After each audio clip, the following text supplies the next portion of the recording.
আল্লাহর কাছে এই সিয়ামের মাসে সেই দোয়া করছি, প্রার্থনা করছি আমাদের জন্য দোয়া করবেন।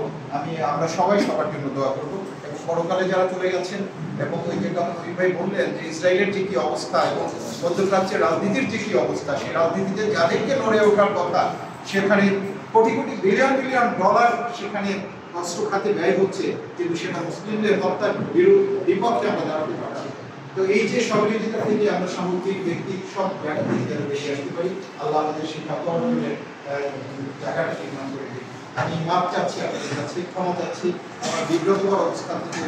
আমি চাই এই অর্থে যে আপনাদের সামনে কথা বলা অত্যন্ত আমার জন্য খুব, আবারও বলছি, বিব্রতকর।